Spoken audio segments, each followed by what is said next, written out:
This evening we're going to be revisiting a favourite subreddit on the channel, TIFU. For those of you who are unaware, that stands for Today I F'd Up.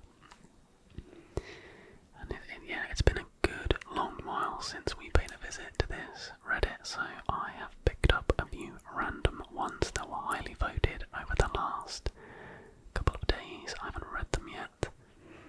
I'm going to go through them and react to them together.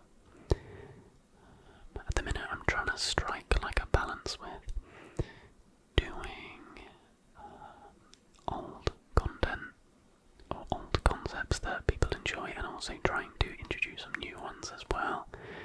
So if there are anything like in particular, any videos in particular that we haven't done here on the channel that you think would be a good fit, please do let me know.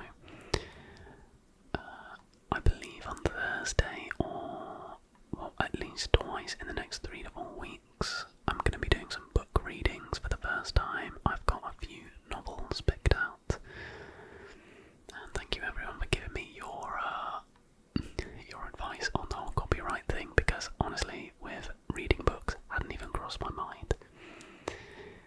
So we found a little way around that, so yeah, stay tuned to see what books we'll be reading through, but I think the selections I've made will be, popular with everyone I hear on the channel. And I kind of want to source some encyclopedia type books, on space and various ones, and do really long, 1 to even 2 3-hour flip throughs of them together and read them. But let me know anything that comes to mind. Just let me know. Regardless of that, let's get into the TIFU stories. So this one is titled TIFU Peanut Butter Sandwich Only Diet. I wasn't doing this with any real goal in mind. I use the word diet to mean what I eat, and not like paleo diet or keto diet, where it is a system with expected outcomes. I just don't want to spend too much time preparing food, and I don't eat heavily processed food, junk food or fast food. So BB sandwiches seems ideal. For breakfast I would have 3 peanut butter sandwiches. If I got hungry during the day, I'll make peanut butter sandwiches for a snack, and a couple before bed for dinner. I feel fine and I get 7 hours of sleep each night, but I've been having a hell of a time staying awake during the day. So I had to ask the Grand Overlord what was wrong with my organic operating system. Google, can you live off peanut butter sandwiches? Quora, F no, no vitamin C. Google, what are the symptoms of vitamin C deficiency? Answer, fatigue. Guess I should fix that. $1.50 for a loaf of bread, $4 for a jar of peanut butter. I'm going to miss my cheap-ass grocery trips. I think I can keep mostly the same diet, I just have to add in some damn vitamin C. My reset says that potatoes are great, so I'll be making baked potatoes and throwing in a multivitamin just to cover any other gaps that may exist. So I absolutely love that despite Googling, their solution isn't to actually cut down the amount of peanut butter they're consuming. No. Their solution is just to chuck in a multivitamin on top of the peanut butter sandwiches they're having. I mean, I love certain foods, but picking said foods to eat for breakfast, lunch and dinner, you would just grow straight up resentful, I think, of that food item. The top reply here says, put bananas on your BB sandwiches.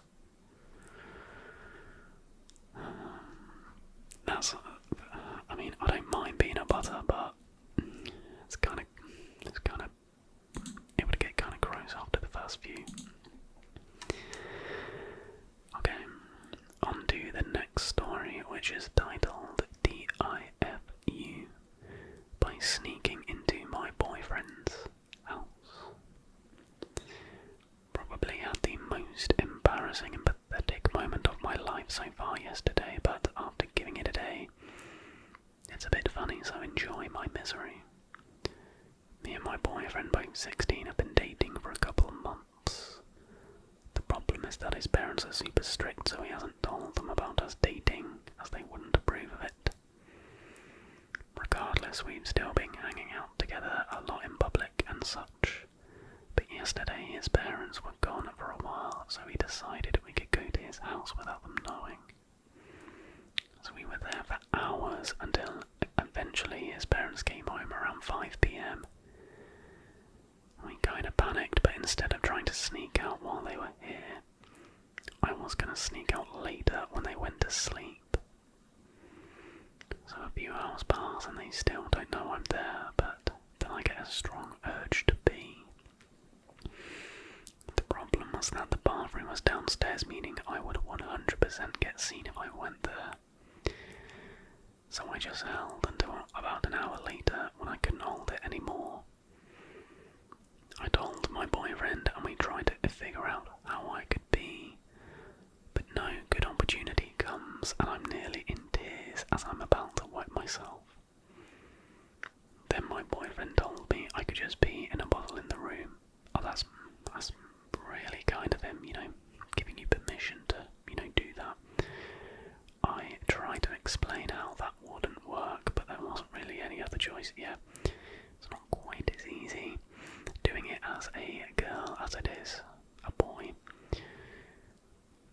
So in probably the most embarrassing moment of my life, I sat there trying to pee in a bottle while basically crying. While my boyfriend tries to help and tell me it's okay. It's okay. After finishing, the next few hours were filled with embarrassment and shame until I eventually got the opportunity to leave. He texted me the next morning, but I still haven't replied because I just have no idea what to say after that. I mean, what are you supposed to say after something like that? She's made an edit. A lot of people are commenting about how it's impressive that I was able to pee in a bottle. So I guess I didn't make it clear, but trust me, there was a lot more pee on the floor on both our hands than pee that actually made it into the bottle.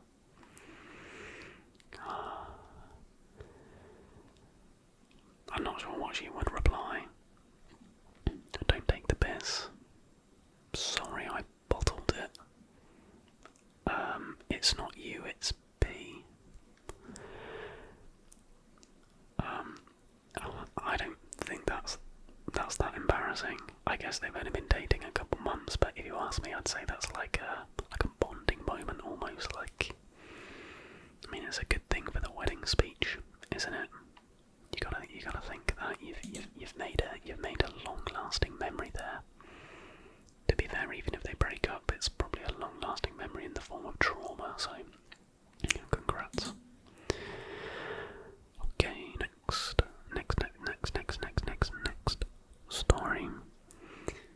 TIFU. Just went to my interview this Friday.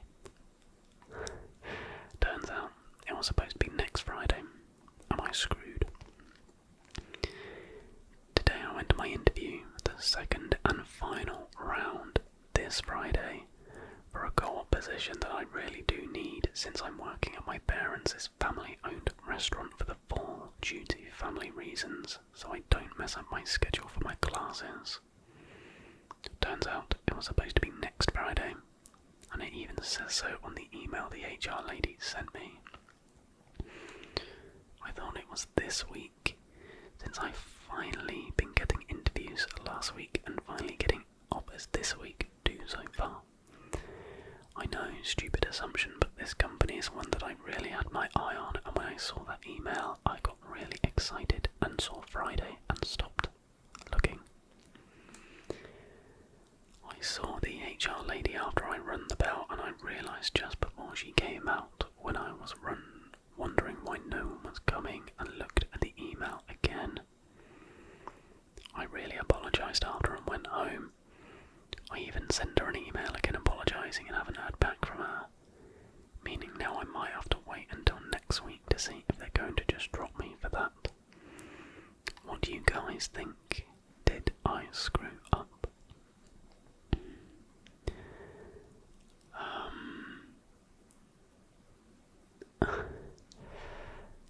It can go both ways, like, I guess, showing being early, albeit a week early, is maybe pushing it a little bit, but being early is always a good thing, right? So it shows you're obviously keen.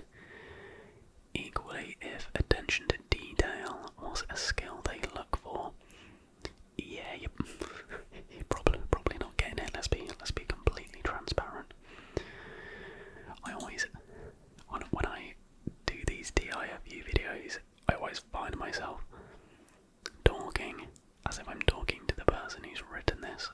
I think the odds of these authors actually watching these videos is probably relatively low, to be honest. So, I don't know why I've selected another urine-based one, but here we go. TIFU and relieved myself where I most definitely shouldn't have. I read it. This F-up is so massive, IMO. If I find a hole, I will bury myself in it to hide from my embarrassment. Anyway, I recently came back home to visit my parents after not seeing them for a year and a half. And everything was going along smoothly, and we're getting along just fine. Fast forward to yesterday, I went out in the evening to have a fun night out and catch my city's fiery nightlife. So the evening passed, and I went bar hopping and nightclub surfing. Got so wasted with booze to the point that I don't remember anything until I woke up the following morning in my bed. I noticed my parents not talking to me or avoiding my presence. I thought I must have upset them because I went out too early hours of the morning the night before, so I didn't think much of it. The day went by and everything started to seem normal again, so I was completely nonchalant about the whole thing. Today morning, woke up early like a good son and had breakfast with the whole family. I noticed a winter coat in the laundry basket, which was brand new, as I have brought it to my mum as a gift just days before. I asked her, "Did you wash it already? Was it dirty or something?" And to my absolute shock and disbelief, my mum looks at me, pauses, smiles, and says, "Do you really not know what you've done?" I said, no. She says, "You came in our bedroom and peed on all the clothes that were hanging behind the door." I immediately froze, and what felt like an eternity of silence passed. Got up and got the F out of there immediately, and have not returned until now. Logistically, how does that even work? So they're hanging on the back of a door, like so he's shooting it up at the clothes. That's so strange, but I can only assume that he wasn't used to being in that house, so he sort of gone into autopilot mode, going to urinate, following his usual route, I guess. It reminds me of... Shall I say the story? Oh, it's not... I'm going to... This was ages ago. My brother used to sleepwalk quite a lot. And one time he was sleepwalking and he went to go and urinate in his drawers, to the point he actually walked over to his chest of drawers and pulled it out, but luckily my mum had heard him wandering about the house and sort of just guided him back to bed. I find sleepwalking honestly terrifying. Okay, which one should we do next? I've got 2 or 3 stories. What sounds like a decent one? I think this one could be good. Let's see. So,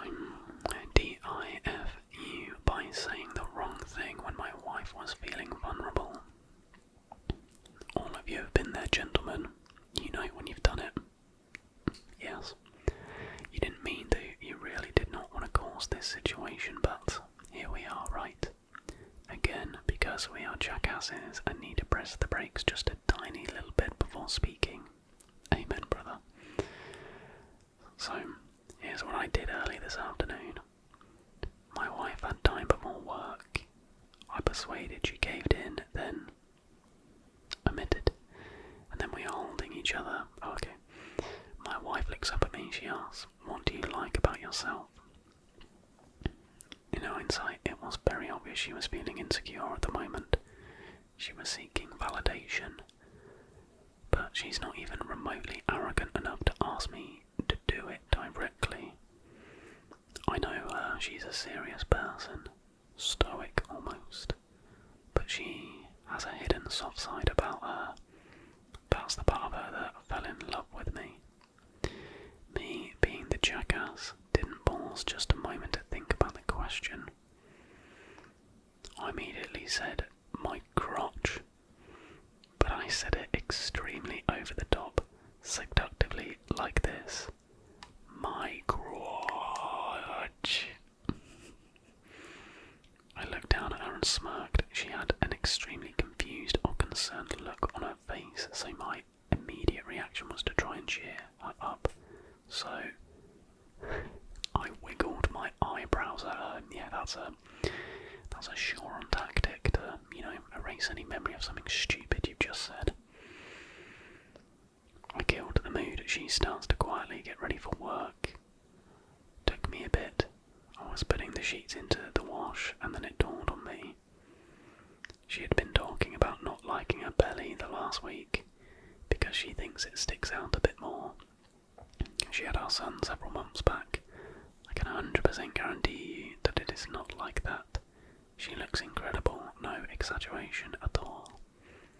Probably should have told her that, but I realised my mistake. Finished turning on the washing machine and found my wife in the bathroom. Let's skip these details, but she confirmed my guess that she wasn't feeling 100% sexy these days and was concerned that I was looking too good for her. I got to go into deep details about how she's the sexiest she's ever been in her entire life, and the instincts of me wanting to be by her side while we raise our son are things I cannot ignore. Anyway, I brought us back to 90%. It will take some time, I know lots of you have been there. Here's the periodic reminder to put the brakes on just a tiny bit before speaking.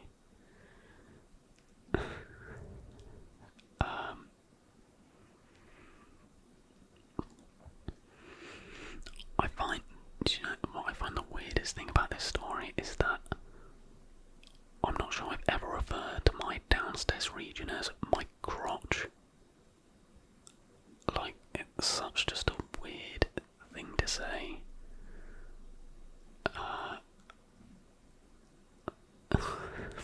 I don't know what to respond to that one. I feel like there's probably worse things he could have said in that moment, to be completely honest. Right. Next one, TIFU by dropping $40,000 down the drain. I'm a janitor at a large school and I'm employed as an independent contractor. I have a lot of keys, one of which is the master key. The master key unlocks all the rooms in the school. If anyone loses the master key, then the school would need to replace all of the locks in all of the rooms for security purposes. After this, the school would also need to duplicate the master key for all the staff members. With this said, losing a master key would cost the school $40,000 to replace. The school would chase this up with whomsoever lost the master key. I've been a janitor at the school for a few years now, and my lanyard with all the keys on it was a bit loose, and it would occasionally unclip for no reason. It was a rainy day and there was a stream of water rushing into the storm water drains. My lanyard unclipped at the worst possible time. Right when I was walking over the stream, it fell in the stream.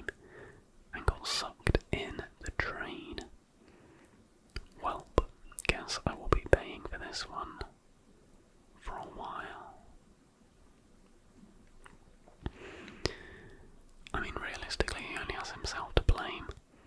He knew his lanyard was loose, yet decided to literally not do anything about it.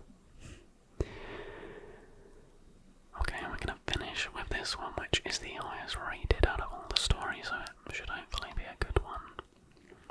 I'm just going to take a little drink. Okay, so TIFU by going to a party. So, I, a 19-year-old male, recently spent the night with a young Christian couple. Thankfully not sexually. I had no idea they were Christian when I met the two of them. Let me explain the meeting. I work at a gay bar. I'm not gay, but as a poor person who needs to pay rent, I'm not picky when it comes to employment. The couple were my customers. They seemed to enjoy talking to me every time I served them something. I didn't mind. The bar wasn't that busy and I liked them. Based on our conversations, I was surprised to find out that my assumption was wrong and that the guy was not the gay or bi best friend and that the woman he was with was actually his wife. Both of them made it clear that they were straight. I said I was straight too before explaining the reasons why I was working in a place with posters of penises on the walls. The couple ended up giving me a generous tip and made me promise to come to a party they were hosting at their house the following evening. I was at their house the next night. To be honest, I didn't want to go, but I wanted to avoid an awkward apology if I happened to see them at the bar again. So there I was at the party, in quote marks. I'm gonna dive straight into the WTF. This was no party. At least not for me. It was a gathering of Christians and it seemed like I was the only random person there. I didn't really know what I was part of at first, until the Christian couple introduced all the other people to me as sister and brother so-and-so. The couple asked me if I believed in the big guy in the sky. I shrugged and said I didn't know. The husband said he owned his own business and credited the big guy for making that possible. Before I could respond, he asked if I would like to work for him instead of working at, and he quoted me on this, a place with posters of penises on the walls. He literally said my job at the gay bar was sinful and shameful. Not gonna lie, I had no interest in working for him. I know beggars can't be choosers, but I didn't feel comfortable working for a guy who shamed another guy for working at a gay bar. I declined his offer as delicately as possible and said office work was not for me, especially in telemarketing.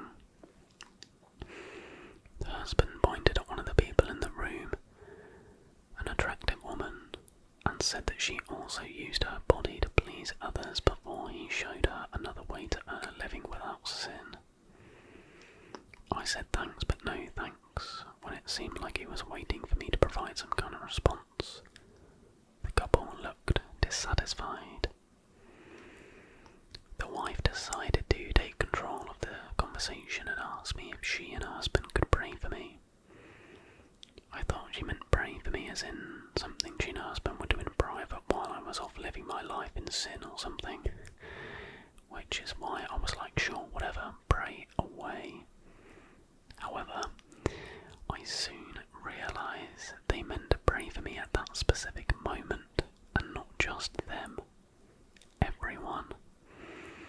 The couple encouraged everybody to gather round and not only pray for my protection at the gay bar against my gay co-workers and customers, but also pray for me to change my mind and accept the job I was offered. Few people who practically knew nothing about me praying for me out loud. It was bizarre. Everyone was suddenly shouting words at me. I had no idea what to do except to awkwardly stand there and occasionally wipe people's saliva shots off my face. What was even weirder was the fact that everyone finished praying at different times. It all came down to one man who went on and on about random stuff that had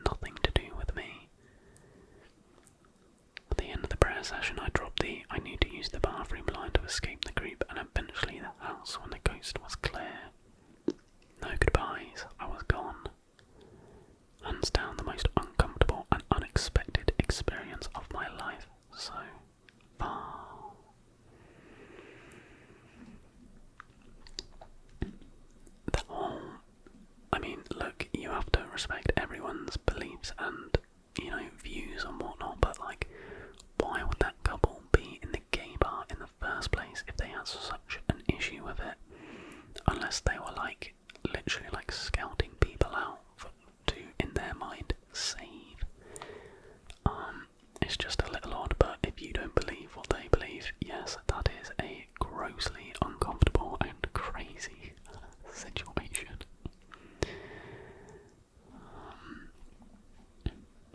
Yeah, that was a pretty good one, to be fair, but yeah, I think that is gonna do it for this evening's video, guys. Just wanted to give a quick shout out. It's gonna be a very, very vague shout out, but I was actually at the England versus Australia game last Friday, and one of you guys, a really nice viewer, recognised me, and this is like, I can't lie, my ego went through the absolute bloody roof. I felt like a celebrity. I think I just burst out laughing because I couldn't believe it, but no, had a really nice chat with him, and yeah, it was really nice to meet you. So didn't get your name, apologies, but I just wanted to give a little shout out to you because it was it sort of made what I do feel like a little bit more real, because obviously I get comments and stuff and it's like amazing seeing comments, but then to like, it's all just names on a screen, to see like a physical person say, and I won't go into the details of what he said, but he was so lovely about, the videos and how it's helped him and stuff. Like, it sort of like really drove home that, oh wow, it's sort of real people who watch my videos. So shout out to you, my friend. It was lovely meeting you, but yeah, I'm gonna do that in the intro, but I just got too engrossed in the TIFU. But yeah, that is gonna do it for this evening's video, everybody. As always, thank you so